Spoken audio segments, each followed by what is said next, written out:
I went in on December the 18th of 2009 for a routine breast examination, a mammogram. I had been going, I was 45 at the time, which is relatively young for breast cancer. I was diagnosed with breast cancer November the 27th of 2018. My diagnosis came in April, 6 years ago. And I actually had my first symptom probably in December, the latter part of December. I was diagnosed December of 2018.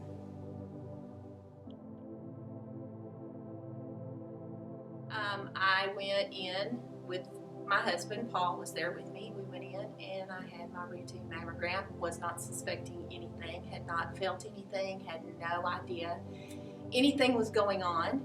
And then when I got ready to leave, they were giving me my results, and the radiologist came in and said, hey, we see something of a little bit of a concern. And I went, okay, whatever.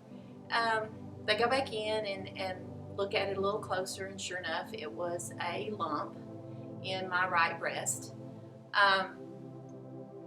That was a little alarming because I had not even felt it, had not even known, no symptoms, no anything that it was even there. And they said, okay, we need to set you up for a biopsy. And I was like, okay. Well, they had told me at the time it was going to be at least 2 to 3 weeks before I could have the biopsy. And I was like, okay, I don't know if I can wait that long, but okay. So I'm getting dressed, and I'm walking out. My husband and I, Paul and I are walking out, and the receptionist comes out and she grabs me. She goes, wait a minute, we just had a cancellation for a biopsy. Do you want to do it now? And I said, yes, let's take care of this now. So I turn right around in the parking lot, go right back in, and I have my biopsy done. And I had to wait 2 weeks to get the results from it. And sure enough, it came back cancer. That I don't know that I can even describe how I felt when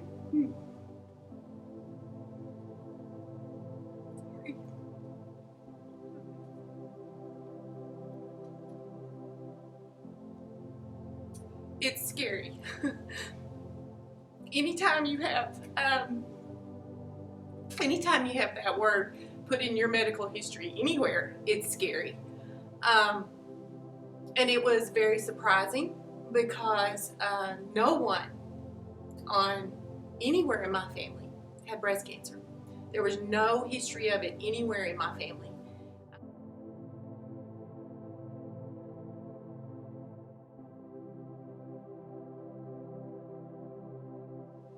When I first, August of 2018, I had my mammogram. It came back clear. There's nothing on it. And so in October, since it's Breast Cancer Awareness Month, I did my self-exam and I found my lump. And I didn't tell anybody at first. I wanted to recheck it. And when I rechecked it that night, it was still there. So I called my doctor the next day, and that's when I told my mom. And we set up an appointment, did another mammogram, did an ultrasound, and I knew something wasn't right when the doctor came in after my ultrasound, and he said, yeah, there is a 3 centimeter lump there, and we're going to do a biopsy. So I immediately, when he said that, I started praying, and I gave it to God at that moment, and I told him, if it's breast cancer, send me to the best place that I can get the best treatment, and I'm going to fight. And I gave it to him. And when I got that phone call on November the 27th, I was actually getting out of my car going to work. And when I tell you, that was the longest walk from the parking lot inside of Walmart that I've ever taken. And I cried when the lady told me what it was. That's all I remember. I don't remember anything else she said on the phone. I texted my mom and my sisters and told them. My mom called me, my sisters called me. And from there, they told me they was my support. You can fight, you can get through this, you're a fighter. And I don't know, my boss, he first thing he said was call Carrie Gorley and see what doctors she had, because we want you to have those same doctors. And I said, well, he gave me the name of the doctor. I don't know what he said. So when the doctors called me back to set up my appointment in Little Rock, they sent me to Dr. Hagen's at Baptist. And so when I talked to Carrie, first thing she said was, that was my doctor. And I said, work at God. You putting it in place. I hadn't talked to her at first, didn't know what doctor she had, but when I told her the name of my doctor, she said, that was my doctor. And I said, work at God. He's working it. I went to my family practitioner and talked to him about it, and he gave me a prescription, because at that time we really didn't know it was a steroid to take. And I still had symptoms. It really didn't address an issue. So then I went to another doctor, and they did a diagnostic. I'd had a mammogram in October, and they said, we need to do a diagnostic mammogram. And so they did. And in that, nothing showed up. And they pretty much said, Miss B, you're fine. Everything is fine. But I still had symptoms. And so I went to see another doctor who was a surgeon, and he said, well, I think the best thing for you is for us to do a splice biopsy. So my daughter was really instrumental in me getting to a doctor, an oncologist, who also was a surgeon. And I believe I called her on the phone and I explained to her that they wanted to do a splice biopsy.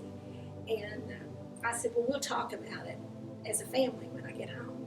And in the meantime, she had made a call to a surgical oncologist in Little Rock.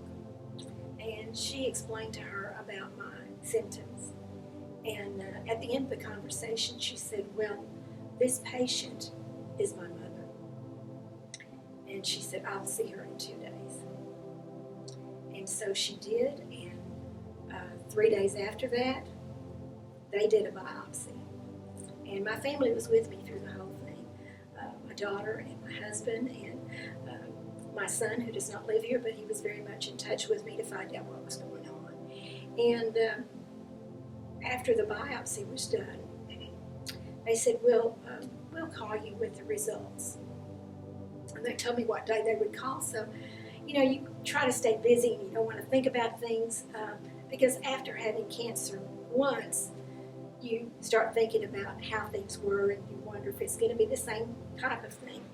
And finally the phone rang, and it was the surgical oncologist, and she said, well, we have a little bit of a problem.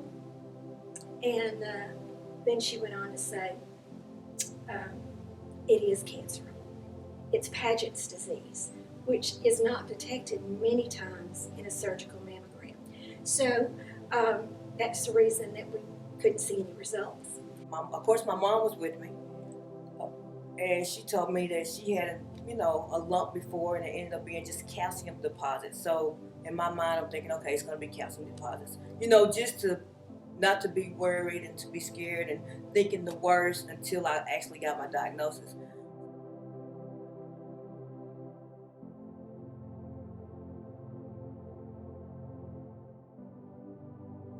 So when they did the biopsy, I had to wait 3 or 4 days to go to my doctor to get my diagnosis. When I got him, he told me I was positive for breast cancer. And so I didn't cry because I trust God. And I talked to my mom, and I was just like, well, we're just gonna, do what the doctors tell me to do, and just go from there. So I found out on a Friday. On the Monday, I had to go see a breast surgeon. So I ended up talking to her, and I actually decided I wanted to see someone in Little Rock at UAMS for my surgery. set that up and got to go visit with her, talk to her, kind of got a second opinion.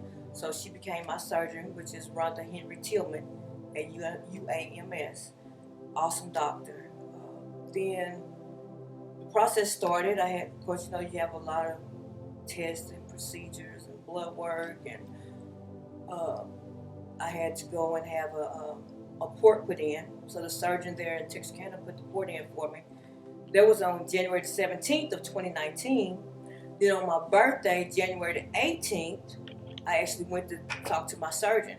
So when I talked to her and I left her, I had decided I was going to do a double vasectomy because I said, I want to just remove it.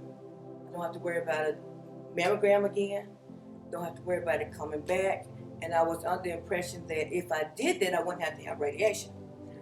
So about 4 or 5 months later, I went back to see my surgeon, and I found out that no matter what way I went with my procedure or my surgery, I was still going to have radiation.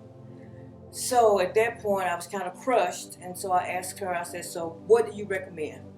She said, well, I recommend that you have a partial mastectomy on the area where the cancer was, which is the right side, and then I'll do a reduction on the left side so they'll match. So I said, okay, fine, that's what we'll do. So I decided, to go with her decision. And of course, I started chemo the 3rd week of January of 2019. And when I went to see my chemo doctor and I talked to the nurses, they told me that I went on Wednesdays. They told me that when I left on Wednesday, I was going to still have to be infusing. So I was going to have to carry a fanny pack with me and be infusing Wednesday, Thursday, Friday. It would end, and then I would go back to them on Friday, and they would take it out and give me a Neulasta injection. I had to come back about every 2 weeks. I had to come back for just a checkup. And then I started radiation. I did not have to have chemo, thank the Lord, that was an answered prayer. I didn't have to have chemo, but I did have to have 8 weeks of radiation treatments. That lasted through, I think I started around the 1st of March. I think my first radiation treatment was actually March the 12th, and I went for 8 weeks after that, 5 days a week. That was exhausting. It's just, that made me feel like you were just out in the sun for a really long time. How you just get exhausted when you're in the sun, and that's how those felt. And I was okay until like the last 2 weeks. I even taught every morning and then went to my treatments in the afternoon and until the last 2 weeks. And the last 2 weeks was kind of like, okay, I need to rest. I can't do this anymore. It's like your world is turned upside down. Your body goes through a lot of different changes. It's just, I can't put it into words. How you feel having it. I can't put it into words. There's no words.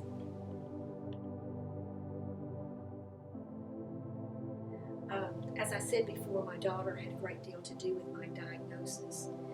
But my husband was such a support for me. I mean, after all, your body changes. You look different. You don't move as fast as you did during this healing process. And they were very supportive. They found things that I really liked. It might be that it was popcorn. And I couldn't eat popcorn, so they found jelly beans that were the flavor of popcorn. So many things that your family knows about you that you don't really think that people are noticing, but when something like that happens to you, they come up to you and they bring you a package of jelly beans that's popcorn flavored, and or maybe they know that pink is your signature color and they bring you something that's uplifting, or they write something down for you on a card, and just it could only apply to you to make you feel so special. And bringing my grandchildren by to see me and bringing them to the home and doing drive-bys sometime when I didn't feel good, those are all important because you need that moral support. My family was nervous at first. My boys, both of my sons cried. Um, my friends, they were kind of sad at first, but they always ready to support me and to be behind me and to encourage me to fight. My friends and family, they reacted, they were shocked, just like I was, but they were there for me, they supported me and everything.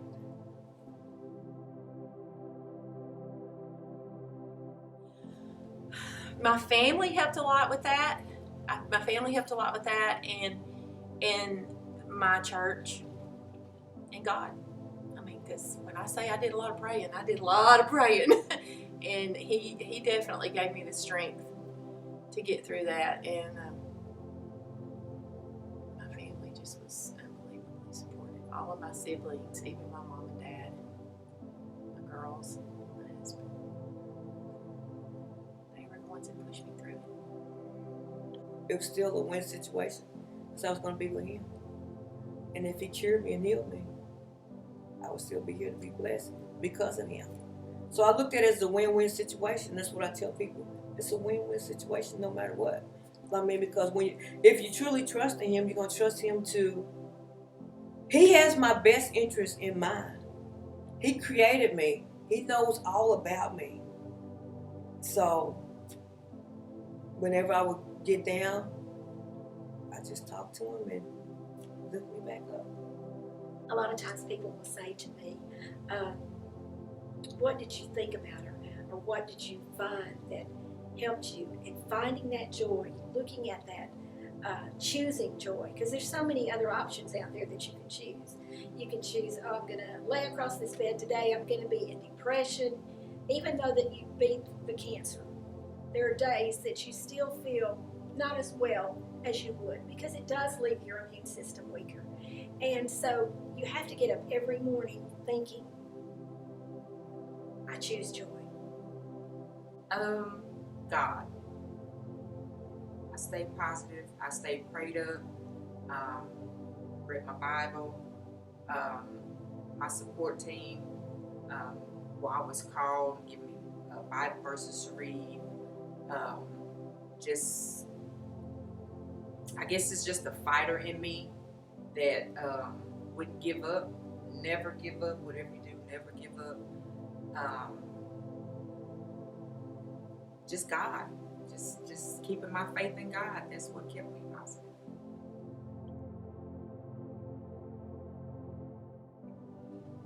I've learned that anything can happen in your life. I mean, just like I said before, when there's no history of it anywhere in my family, and then I just pop up and I have it. So anything can happen. Don't put things off. Don't put things off. Do the preventive stuff. I used to hate that. I used to never was a believer in that until now. But do the preventive stuff. Do the mammograms. Do the awful colonoscopies as you get older. Do all those things. I know they're awful, but early detection and those things are there for a reason. Somebody has proven that they work, and there's a reason you need to do all that stuff. And I'm just, I already preach to my girls, even now, and they're 26, 21, and 18, and I already press on them about the breast exams and all of that thing, that anything that's out of the ordinary. I always stress to them, please be aware of what's going on with your body. That life can turn within the blink of an eye. And my motto since I was diagnosed with breast cancer and survived breast cancer is live, laugh, and love every day like it's your last day. And that is how I live every single day.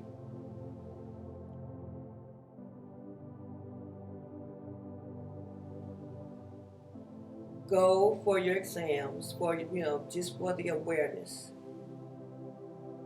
Listen to your body, because your body can tell you that something's wrong, something's going on.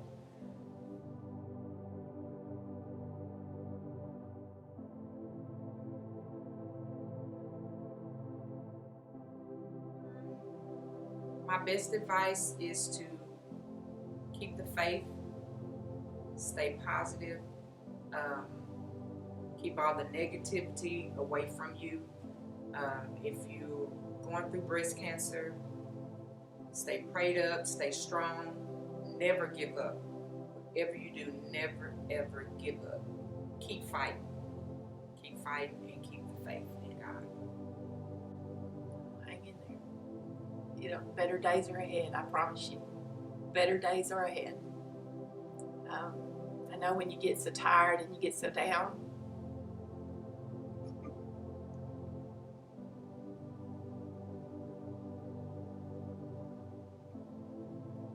lean on others. I'm a bad person about wanting to do it myself. Just let me do it myself, you know. That humbled me. Breast cancer humbled me because I had to depend on others to do things for me. Because it got to the point where I was too tired to drive just to Texarkana for treatments. You know, it would just wear me out driving over there and driving back. And I didn't even have chemo. All I had was radiation. But I did have the highest strength, or I don't know how you judge radiation, but anyway, I had the most treatments that you could take and the highest level. But let others do for you, even if you're the type person like I am. I think I do it better than anybody else, so I'm going to do it myself. Let others do for you, because you know they want to. It helps them to feel needed. It helps them to feel useful. It helps them to feel like they're a part of it too. But let others do.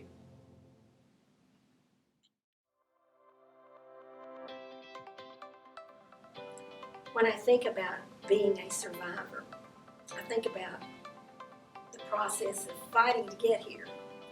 And you need to have you need to be thick-skinned, because you're going to go through some things on this journey. But at the same time, it's such a reward to get up every morning and say, "Wow, I'm surviving. I beat this. The good Lord has given me another day to be positive." And the one thread that stayed with me all during the journey, and people that know me now, I have it in a number of places in my home. I choose joy. To be a breast cancer survivor, it feels great. I don't know if I should say this now, but I love my breasts now. I love them, and I hate that it had to happen like this. Matter of fact, one of my friends said, "You got a reduction," you know, basically. But I feel good, and anybody that's going through, have gone through, I don't mind sharing my story with anybody, sharing my, you know, if you have questions, or if you're going through, if you just been diagnosed, you're more than welcome to text me, call me. It feels pretty awesome, actually. I mean, I feel very blessed. I feel very relieved each year, a little more relieved. I usually go to the Walk for the Cure every year, but of course, you know, we can't have it this year because of COVID. But I usually go to the race for the Cure every year. Usually all three of my girls and my sister and my mom, we all just gather up and go. This will be the first year I've missed. I haven't missed one in 10 years, so this will be the first one that I haven't gone to. But yeah, I do feel relief. Wonderful. Amazing. Awesome.